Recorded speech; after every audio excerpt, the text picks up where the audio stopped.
So it's an honor to be here in front of all of you right now, and I want to thank you, Susan, for those thoughtful words.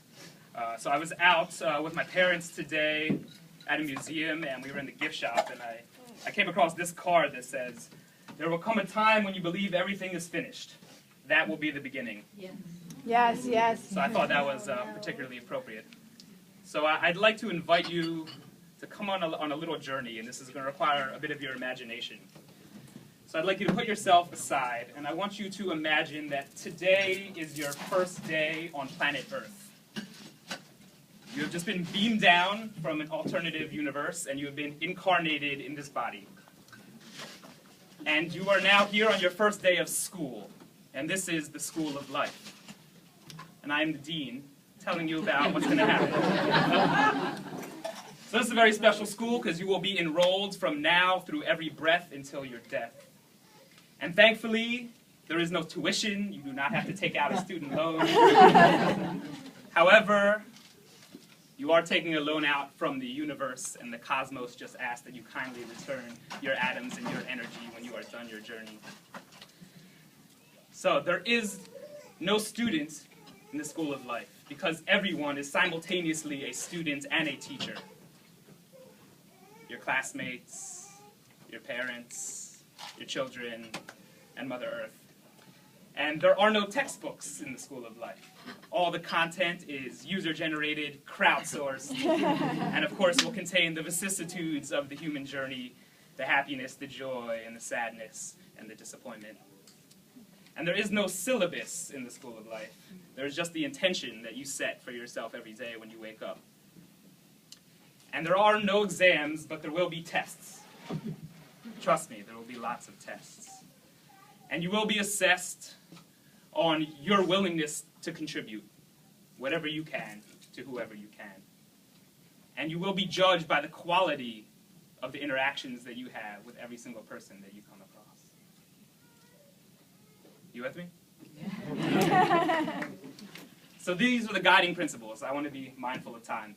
But the first and important lesson that all of you will have to face is that of leadership. Because I believe all of you right now, regardless of whether you want to accept it, are in positions to lead. And when I say leadership, I don't necessarily mean president, principal, or CEO.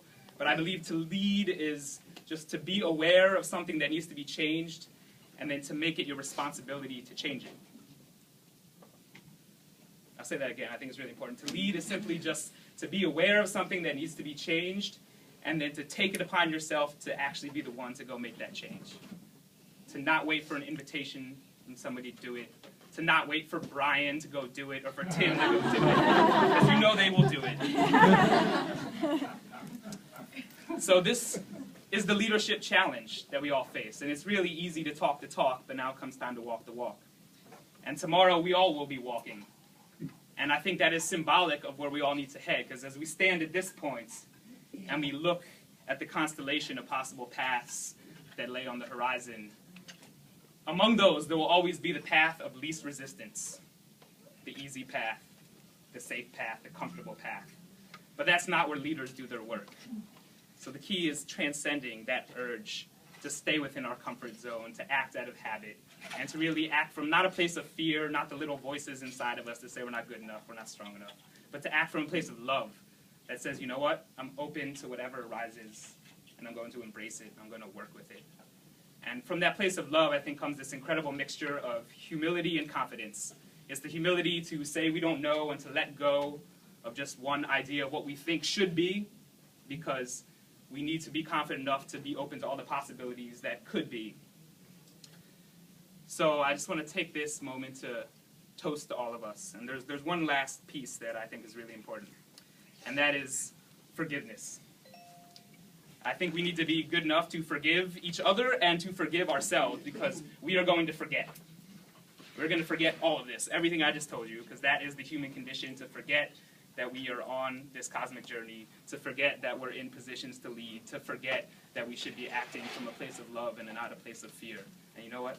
That's okay. We pick up where we left off and we keep going. So, congratulations to leading and to loving. Thank you all.